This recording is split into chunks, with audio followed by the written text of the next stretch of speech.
Hello बच्चों लोग, एक बार फिर से आप सभी का बहुत बहुत स्वागत है। तो आप लोग इस वीडियो का इंतजार कर रहे थे, हमको मालूम है। तो ये जो है काउंसलिंग का दूसरे दिन का वीडियो है। कितनी सीटें भरी हैं, कितनी नहीं भरी हैं, उन सारी चीजों के बारे में बात करेंगे। तो ध्यान से समझिएगा, ठीक है। अपने अपने कैटेगरी के हिसाब से सुनिएगा और बहुत ज्यादा सभी लोगों का सुन करके कंफ्यूज मत होइएगा, ठीक है। सबसे पहले हम बात करते हैं अनरिजर्व, जिसको हम लोग जनरल कहते हैं। या फिर जैसे किसी का मानिए कोई ओबीसी का लड़का है और वो अपना कास्ट सर्टिफिकेट नहीं लाएगा, तो उसको अनरिजर्व के हिसाब से ट्रीट किया जाएगा, उसके हिसाब से ब्रांच दी जाएगी। ध्यान रखिएगा, चाहे एससी कैटेगरी का लड़का हो, चाहे एसटी कैटेगरी का लड़का हो, अगर अपना जाति प्रमाण पत्र नहीं दे पाता है तो उसको अनरिजर्व बोला जाता है, यानी कि जिसको हम लोग जनरल भी कह सकते हैं, ठीक है। तो जनरल कैटेगरी के हिसाब से मिलेगा। और एक होता है जनरल ईडब्ल्यूएस। तो ध्यान से समझिए, जो अनरिजर्व है, जिसमें कोई भी ना ओबीसी है, ना ईडब्ल्यूएस है, ना एससी है, ना एसटी है, अनरिजर्व कैटेगरी के लिए जो ब्रांच है कौन कौन सी भर चुकी है। इलेक्ट्रिकल ब्रांच भर गई है, सिविल ब्रांच जिसको हम लोग सिविल एसीटी भी कहते हैं वो भर गई है, सिविल सीटी भर गई है आपके लिए, सिविल पीएचई खाली है अभी, और उसमें प्रोडक्शन और ऑटोमोबाइल मैकेनिकल की 2 ब्रांच भर गई है दूसरे दिन काउंसलिंग के लिए। अब अब इसमें गर्ल्स सुने, ये अनरिजर्व बॉयज के लिए हुआ। अनरिजर्व गर्ल्स में सुने, क्योंकि गर्ल्स में कुछ ना कुछ उनको छूट मिलती है। तो उनके लिए इलेक्ट्रिकल भर चुकी है बच्चियों के लिए, और जो सिविल की एसीटी जिसको सिविल भी कहते हैं वो भर चुकी है। बाकी सिविल सीटी, सिविल पीएचई और बाकी ब्रांचेस खाली है अनरिजर्व गर्ल्स के लिए, ठीक है। अब इसके बाद आते हैं ओबीसी के लड़कों के लिए।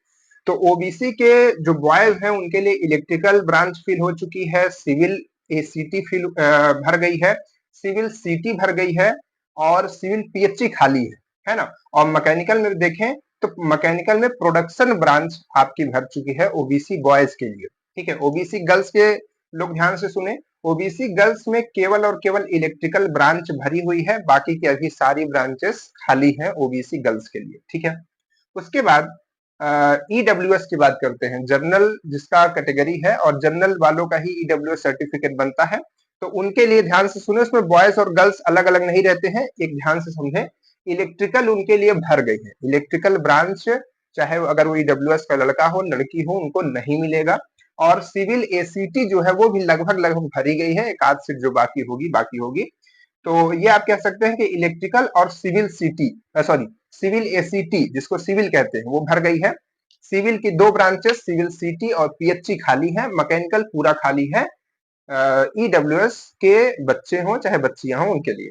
और उसके बाद एससी कैटेगरी की बात करें तो बॉयज हों चाहे गर्ल्स हों उनके लिए अभी सारी ब्रांचेस खाली हैं। एससी कैटेगरी की बच्चे और बच्चियों की बात करें तो उनके लिए सारी ब्रांचेस खाली है। तो कहने का मतलब है कि एससी और एसटी के अभी स्टूडेंट्स अगर तीसरे दिन भी आते हैं तो उनको इलेक्ट्रिकल, सिविल, मैकेनिकल जो भी चाहेंगे मिल पाएगा, ठीक है। तो ये स्क्रीन पे हम आपको लगा दे रहे हैं, आप इसको देख लीजिए, ठीक है। यहाँ पर क्रॉस का मतलब है कि आपके वो जो सीट है वो पूरी तरीके से फिल हो चुकी है, और जो खाली है उसका मतलब है कि उसमें अभी कुछ सीटें बाकी है, ठीक है। उसके साथ साथ हम आपसे कुछ इंपॉर्टेंट चीज ये बताना चाहेंगे कि आज के दिन टोटल 129 यानी कि 129 एडमिशन लगभग हुए हैं। पिछले दिन यानी कि फर्स्ट डे काउंसलिंग में 134 एडमिशन हुए थे। 200 बच्चों को बुलाया जा रहा है, लेकिन कुछ बच्चे छोड़ देते हैं, कुछ बच्चे कहीं और एडमिशन ले लिए हैं, पॉलिटेक्निक में एडमिशन ले लिए हैं। तो जो पीछे के बच्चे हैं, जैसे जिनको 30 को बुलाया गया है, 31 को, 1 को, वो घबराए नहीं, अपने डॉक्यूमेंट्स रेडी करें। डॉक्यूमेंट्स में सबसे इंपॉर्टेंट चीज जो है वो आपका कास्ट सर्टिफिकेट है। कास्ट सर्टिफिकेट सभी लोग नया बनवा लें, नया रिक्वायरमेंट है, पुराना आपका कास्ट सर्टिफिकेट नहीं लगेगा, इसको ध्यान रखिएगा। और इनकम जो है फादर की बनवा लीजिए, फादर की इनकम अगर आप बाद में भी लाते हैं तो कोई दिक्कत नहीं है, लेकिन कास्ट सर्टिफिकेट मस्ट है, उसको जरूर बनवाइए, ठीक है। और जो कैश की बात है, बच्चे पूछते हैं कि वो जो हमारा पेमेंट है पैसा कैसे देंगे, कैश में देंगे, ठीक है। तो कैश में पेमेंट कीजिएगा। और कुछ बच्चे पूछ रहे थे सर ड्रेस कोड क्या है, तो व्हाइट शर्ट और ब्लैक पैंट है, ठीक है, सभी ब्रांच के लिए। और गर्ल्स के लिए कोड अलग है, उनके लिए जो ऊपर का होता है तो वो ब्लू कलर का, और नीचे व्हाइट कलर का सलवार और दुपट्टा होता है व्हाइट कलर का, ठीक है। तो ये ड्रेस कोड भी है, बाकी हम इन चीजों के बारे में डिटेल में बता देंगे आपको, ठीक है, परेशान मत होइए। अभी आप अपना एडमिशन कराइए और डॉक्यूमेंट्स रेडी कराइए, ठीक है। तो चलिए फिर मिलते हैं आपसे नेक्स्ट वीडियो में इसी तरीके की इन्फॉर्मेशन के साथ। लेकिन इन्फॉर्मेशन पाने के लिए चैनल को सब्सक्राइब करके रखिएगा, ठीक है? तभी आपको इन्फॉर्मेशन ही मिलेगी। Okay, bye bye.